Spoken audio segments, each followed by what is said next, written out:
بسم اللہ الرحمن الرحیم۔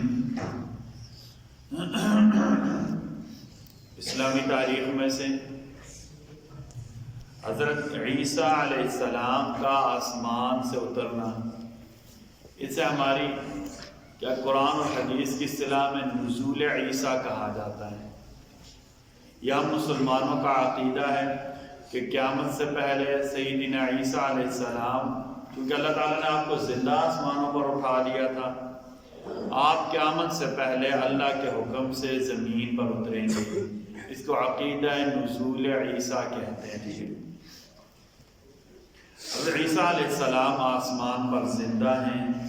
آپ قیامت کے قریب دو فرشتوں کے کندھوں پر سہارا لگائے دمشق کی جامع مسجد کے مشرقی مینارے پر اتریں گے۔ لوگ آپ کو سیڑھے کے ذریعے نیچے اتاریں گے۔ فجر کی نماز امام مہدی کے پیچھے ادا کریں گے۔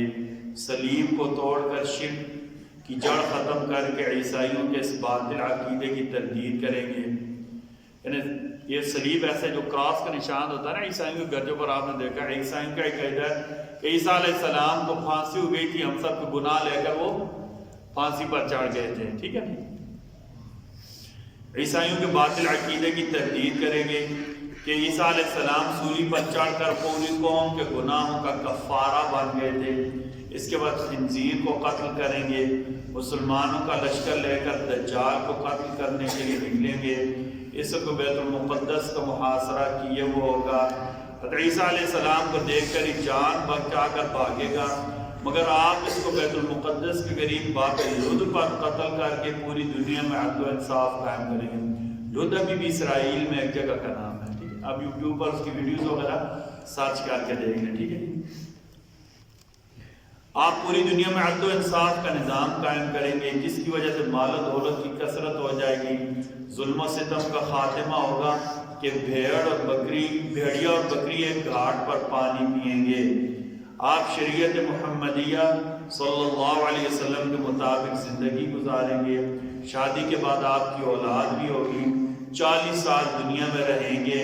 اس کے بعد آپ کو موت آئے گی، اسلامی احکام کے مطابق تجہیز اور تکفین ہوگی، اور مدینہ منورہ میں نبی کریم صلی اللہ علیہ وسلم کے پہلو میں دفن ہوں گے۔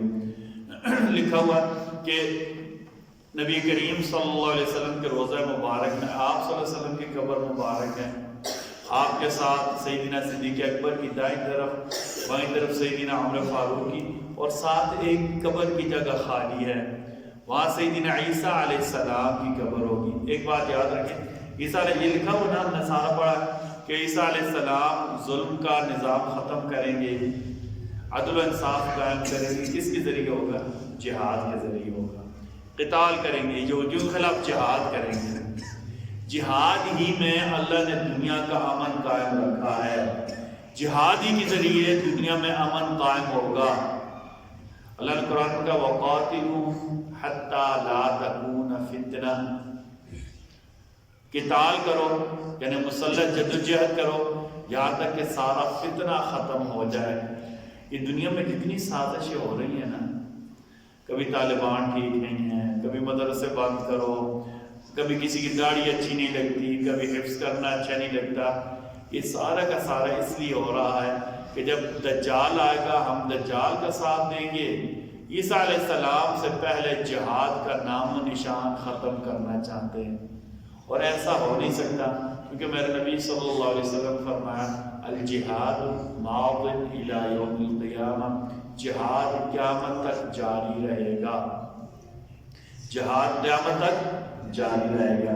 اس لیے آپ کی خدمت میں بھی گزارش ہے کہ ایک طرف نبی کریم صلی اللہ علیہ وسلم کے مبارک فرامین ہیں، ایک طرف دنیا کی جد و جہد ہے، سب مل کر ہمیں ختم کرنا چاہتے ہیں۔ نہ مدرسہ اچھا لگتا ہے، نہ ٹوپیاں اچھی لگتی ہیں، نہ داڑیاں اچھی لگتی ہیں، اور ہم بھی ان کے پروپیگنڈے میں بہہ گئے ہیں۔ وہ ہمیں اس پر لگانا چاہتے ہیں کہ ہم عیاشی پر پڑ جائیں، وہ ہمیں اس پر لگانا چاہتے ہیں کہ نعوذ باللہ من ذالک ہماری عورتیں ننگی ہو جائیں، ہمارے نوجوان آوارہ ہو جائیں۔ یہ ساری کی ساری جدوجہد اسی لیے ہو رہی ہے۔ کوئی ڈرامہ اٹھا کر دیکھیں، کوئی فنکشن دیکھیں، بس مولوی اور مولوی کے متعلقات مولوی کے سامنے رکھا ہوا، اصل دشمنی وہ کس سے کر رہے ہیں؟ دین سے کر رہے ہیں، اللہ اور اس کے رسول سے کر رہے ہیں. ٹھیک ہے، تو اللہ تعالیٰ کے حکم ہے عیسیٰ علیہ السلام بھی جب آئیں گے تو جہاد ہی کریں گے تب دنیا میں امن ہوگا. ایک فرض کے بارے میں، ماں باپ کے ساتھ نیکی کرنا. سورہ بنی اسرائیل آیت نمبر 23 اللہ تعالیٰ فرماتے ہیں تمہارے رب نے فیصلہ کر دیا ہے کہ اللہ کے علاوہ کسی کی عبادت نہ کرو اور ماں باپ کے ساتھ احسان کا معاملہ کرو. یہ ماں باپ کو مربی بھی کہتے ہیں. اللہ کی صفت کیا ہے؟ رب ہونا. اللہ ساری کائنات کو درجہ بدرجہ اس کی ضروریات پوری کرتے ہیں جتنی ضرورت ہوتی ہے. اس طرح ماں باپ بھی اسباب کے درجے میں بندے کے مربی ہوتے ہیں. تو رب کے ساتھ بھی کوئی شریک نہیں اور ماں باپ مربی ہیں، ان کی خدمت میں بھی کسی اور کو شریک نہیں کرنا. ٹھیک ہے جی، جیسے اللہ ہی اکیلے ہیں، اللہ ہی سب سے زیادہ عبادت کے لائق ہیں، تو ماں باپ ہی سب سے زیادہ خدمت کے لائق ہیں. ٹھیک ہے، ایک سنت کے بارے میں، ہر اچھے کام کو دائیں طرف سے شروع کرنا. عائشہ فرماتے ہیں کہ آپ صلی اللہ علیہ وسلم جوتا پہننا، کنگھی کرنا، طہارت حاصل کرنا اور اپنے تمام اچھے کاموں کو دائیں طرف سے شروع کرنا پسند تھا. ایک فضیلت والا عمل مؤمنین کے لیے مغفرت کی دعا کرنا. نبی کریم صلی اللہ علیہ وسلم فرمایا جو بندہ مسلمان مردوں مسلمان عورتوں کی مغفرت طلب کرتا ہے، اللہ تعالیٰ ہر مرد اور ہر عورت کی عوض ایک ایک نیکی لکھ دیتے ہیں. کہ اللہ سارے مسلمانوں کی مغفرت فرما دیں. اب اتنے دنیا میں مسلمان ہیں، اللہ ان کی طرف سے اس بندے کو ایک ایک نیکی دے دے گا. ہم ہر نماز میں کہتے ہیں ربنا اغفر لی ولوالدی وللمؤمنین یوم یقوم الحساب. قرآن کریم کی نصیحت سورہ نساء آیت نمبر 135 اللہ تعالیٰ فرماتے ہیں اے ایمان اور انصاف اور مضبوطی سے قائم رہو، اللہ کے لیے سچی گواہی دو، اگرچہ گواہی تمہارے اپنے خلاف یا تمہارے ماں باپ یا تمہارے رشتہ داروں کے خلاف ہی کیوں نہ ہو. اللہ تعالیٰ ہم سب کو کہنے سننے سے زیادہ عمل کی توفیق عطا فرمائے.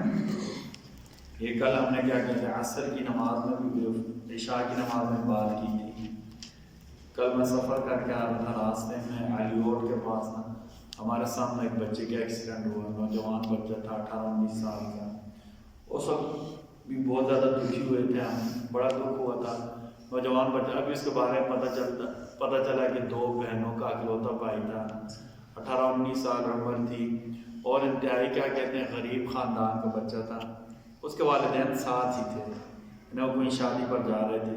تو اس سلسلے میں کل بھی عرض کی تھی کہ آپ کی خدمت میں گزارش ہے کہ آپ خود بھی اپنے بچوں کو بھی سفر کے لیے جب جائیں تو جو مسنون دعائیں ہیں، مثلا سبحان الذی سخر لنا ھذا وما كنا له مقرنین وإنا إلی ربنا لمنقلبون، اس طرح صبح شام کی دعائیں کا اہتمام کریں.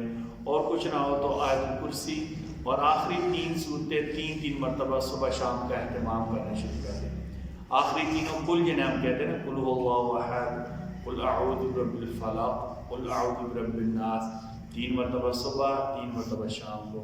اس طرح سواری پر بیٹھ کر کیا کہتے ہیں آیت الکرسی کا اہتمام کرنا ہے، اپنے آپ کو اللہ کے حوالے کرنا. قرآن میں وَأُفَوِّضُ أَمْرِي إِلَى اللَّهِ، ہم اپنے کام اللہ کے سپرد کرتے ہیں. وَأُفَوِّضُ أَمْرِي إِلَى اللَّهِ، ہم اپنے کام اللہ کے سپرد کرتے ہیں. ٹھیک ہے، تو یہ اپنے آپ کو اللہ کے حوالے کرنا، یہ انشاءاللہ بإذن اللہ تعالیٰ حفاظت کریں گے. اللہ تعالیٰ اس بچے کی مغفرت فرما دیں اور اللہ تعالیٰ ہماری حفاظت فرما دیں. بسم اللہ الرحمن الرحیم. بسم اللہ والصلاة والسلام علی رسول اللہ. بسم اللہ وعلی ملت رسول اللہ. ربنا تقبل منا انک انت السمیع العلیم وتب علینا انک انت التواب الرحیم. رضینا باللہ ربا بالاسلام دینا وبمحمد صلی اللہ علیہ وسلم رسولا ونبیا. آمین.